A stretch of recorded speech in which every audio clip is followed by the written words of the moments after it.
Hello learners, welcome to Learn to Empower. In this particular video, we'll be looking into attitudes, influence and relation with thought and behavior. What is thought? Thought is again the thinking process.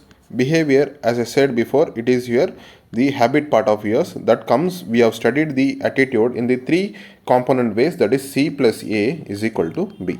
For the quick revision, we'll be looking into that what is meant by attitude. Attitude is individual's overall evaluation, beliefs and opinion of a person about an object, about a situation.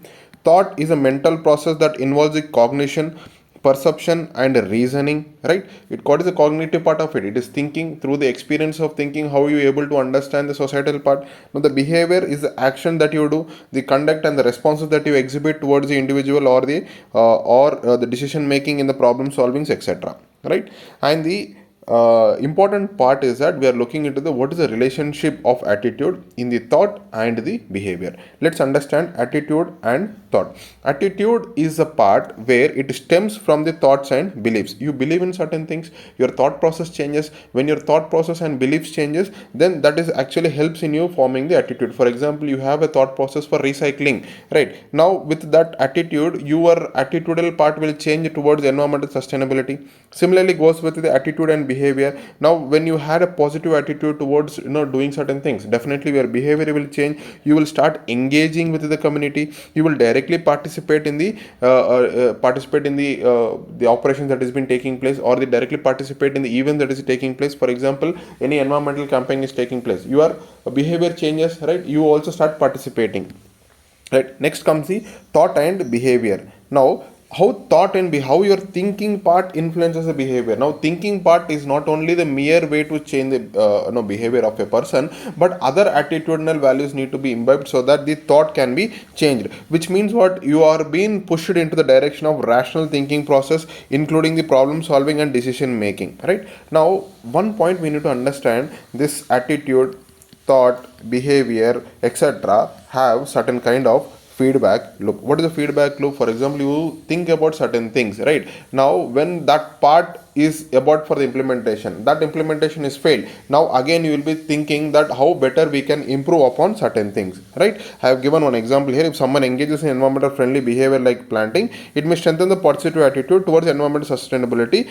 that actually leads to pro environmental actions, right? So this is how your attitude, thought and how the feedback loop mechanism works here. I have given many examples. One, your attitude influence on behavior. For example, you think about positive physical activity. Now your physical activity, your behavior has changed. Now you go for a gym, you go for a walk, you go for a jogging now, right? You will be having a balanced diet, etc. Next, thought influence on attitude. How thought is influenced? For example, you have a certain stereotype towards particular community. Now that you will always believe that, for example, let us take denotified tribes. Earlier denotified tribes were called as what? Criminal tribes.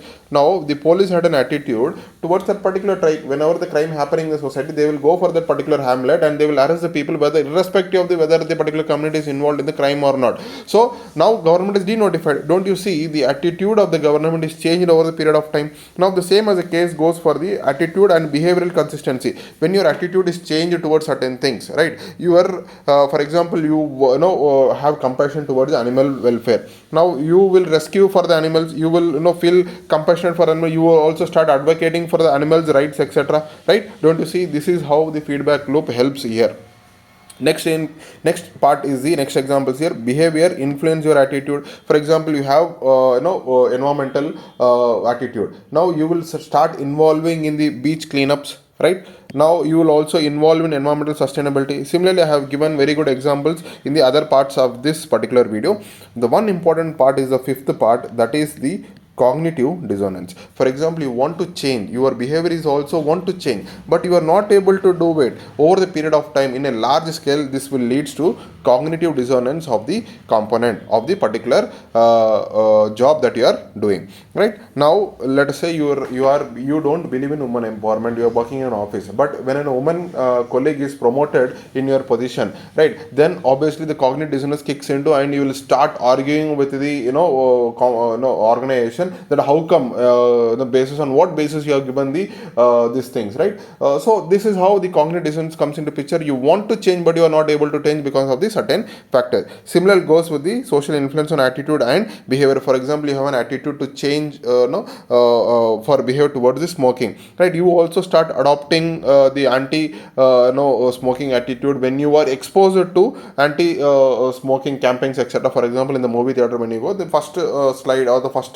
part of the movie is showing that the smoking is injurious to health, right? By seeing repeatedly, the attitudinal value of the person will change, right or not, right?